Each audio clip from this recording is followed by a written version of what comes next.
inexorable severidad de las circunstancias. Los médicos que me atendían tuvieron que darme a mis pedidos insistentes, a mis ruegos desesperados, varias inyecciones de morfina y otras sustancias para poner como un guante suave a la garra con que habitualmente me torturaba la implacable enfermedad, una atroz neuralgia del trigémino. Yo, por mi parte, tomaba más venenos que Mitrídates. El caso era poner una sordina a esa especie de pila voltaica o bobina que atormentaba mi trigémino con su corriente de viva pulsación dolorosa. Pero nunca se diga, he agotado el padecimiento. Este dolor no puede ser superado. Pues siempre había más sufrimiento, más dolor, más lágrimas que tragar. Yo no sé ver en las quejas y expresión de amargura presentes otra cosa que una de las variaciones sobre este texto único y terriblemente invariable. No hay esperanza para el corazón del hombre.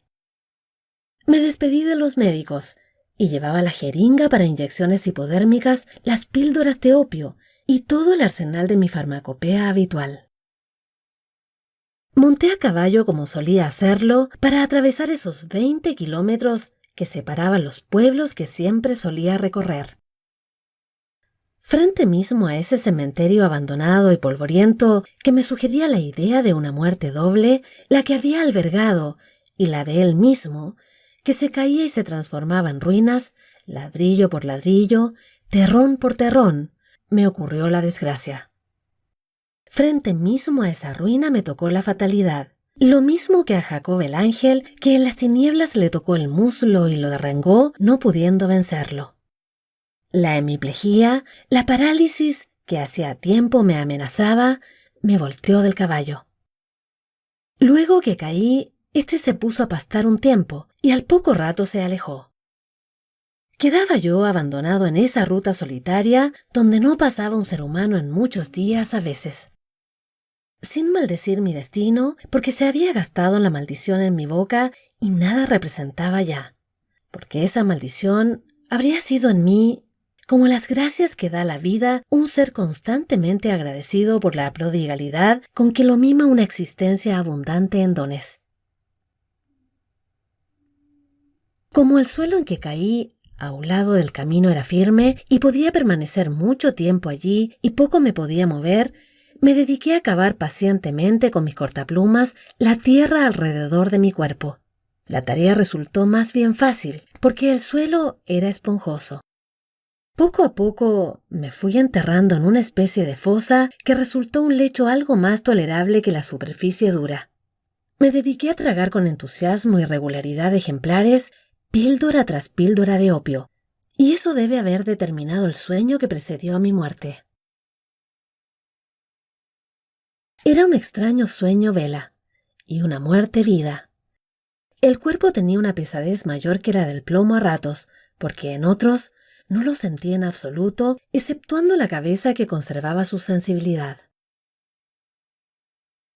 Muchos días me parece pasé en esa situación y las píldoras negras seguían entrando en mi boca y parecían descender por declive y asentarse abajo para transformarlo todo en negrura y en tierra. La cabeza sentía y sabía que pertenecía a un cuerpo terroso, habitado por lombrices y escarabajos y lleno de galerías frecuentadas por hormigas. Pero experimentaba cierto calor y cierto gusto en ser de barro y de ahuecarse cada vez más. Así era, y cosa extraordinaria, había quedado mi cabeza indemne y nutrida por el barro como una planta. Al principio se defendía de dentelladas de los pájaros de presa, que querían comerle los ojos y la carne de la cara. Por el hormigueo que siento adentro, creo que debo tener un nido de hormigas cerca del corazón. Me alegra, pero me impele a andar, y no se puede ser barro y andar. Todo tiene que venir a mí. No saldré al encuentro de ningún amanecer ni atardecer, de ninguna sensación. Cosa curiosa, el cuerpo está atado por las fuerzas roedoras de la vida y es un amasijo donde ningún anatomista distinguiría más que barro, galerías y trabajos prolijos de insectos que instalan su casa. Y sin embargo, el cerebro conserva su inteligencia. Me daba cuenta de que mi cabeza recibía el alimento poderoso de la tierra, pero en una forma directa, idéntica a la de los vegetales. La savia subía y bajaba lenta, en vez de la sangre que maneja nerviosamente el corazón. Pero ahora, ¿qué pasa? Las cosas cambian.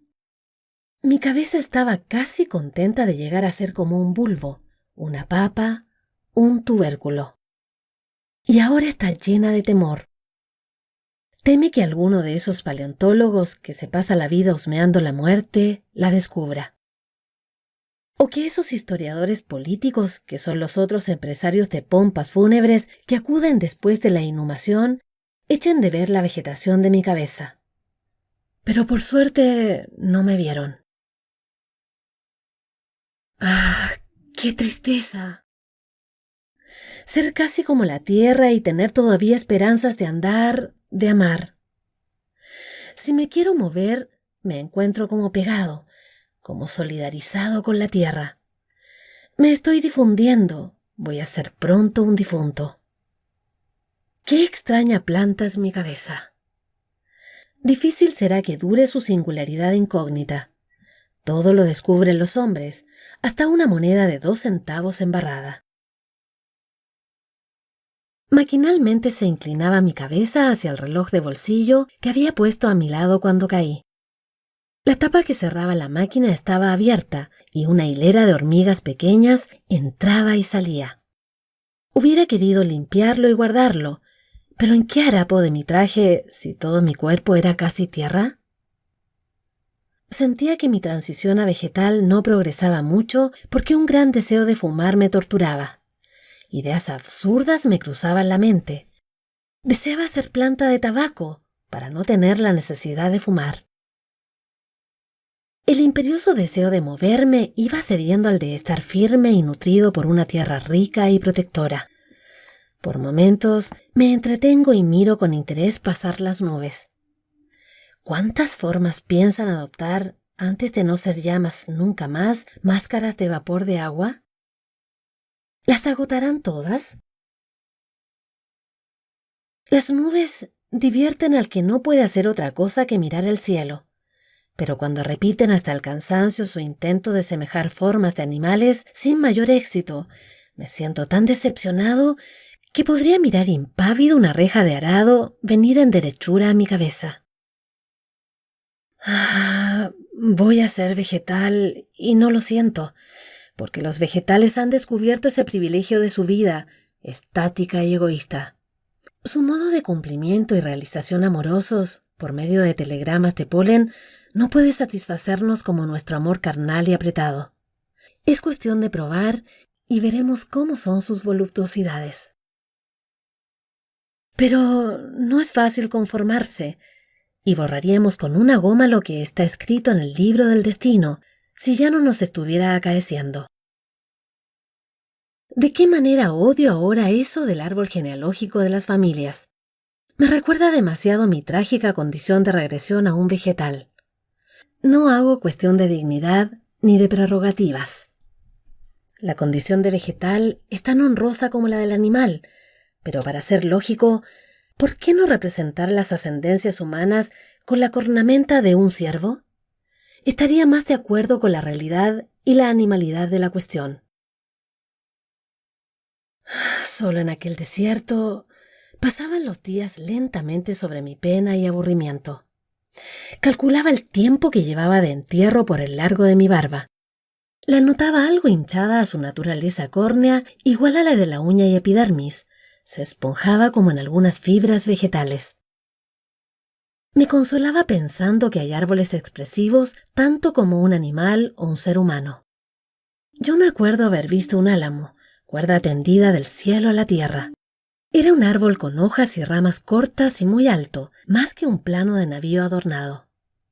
El viento sacaba del follaje una expresión cambiante, un rumor casi sin sonido, como un arco de violín que hace vibrar las cuerdas con velocidad e intensidad graduadas. Oí los pasos de un hombre, planta de caminador quizá, que por no tener con qué pagar el pasaje en distancias largas, se ha puesto algo así como un émbolo en las piernas y una presión de vapor de agua en el pecho. Se detuvo como si hubiera frenado de golpe frente a mi cara barbuda. Se asustó primero y empezó a huir. Luego, venciéndolo la curiosidad, volvió, y pensando quizá en un crimen, empezó a tratar de desenterrarme escarbando con una navaja. Yo no sabía cómo hacer para hablarle, porque mi voz ya era un semisilencio por la casi carencia de pulmones. Como en secreto le decía: Déjeme, si me saca de la tierra como hombre, ya no tengo nada de efectivo y me mata como vegetal. Si quiere cuidar la vida y no ser meramente policía, no me mate este modo de existir, que también tiene algo de grato, inocente y deseable. El hombre pretendió seguir escarbando. Entonces le escupí en la cara.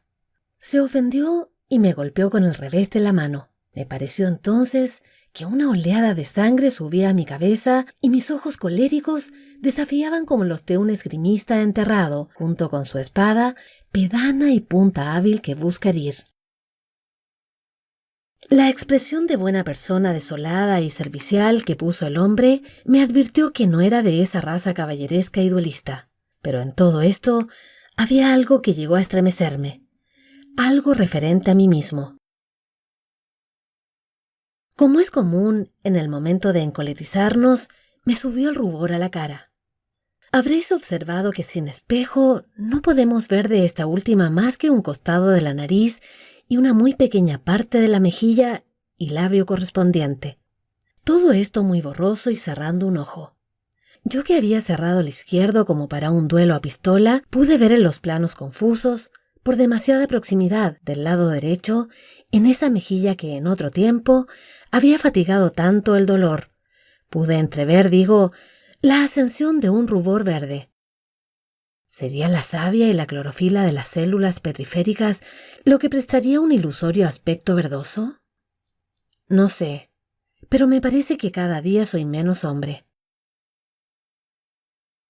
Frente a ese antiguo cementerio, me iba transformando en una tuna solitaria en la que probarían sus cortaplumas los muchachos ociosos.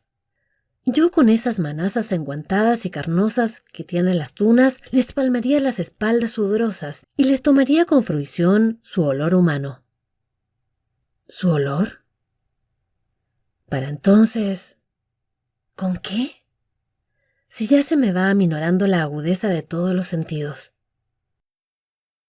Así como el ruido tan variado y agudo de los goznes de las puertas nunca va a llegar a ser música, pensaba todavía mi tumultuosidad de animal que nunca se acomodaría a la vida callada y serena de los vegetales, y tan encauzada en reposo.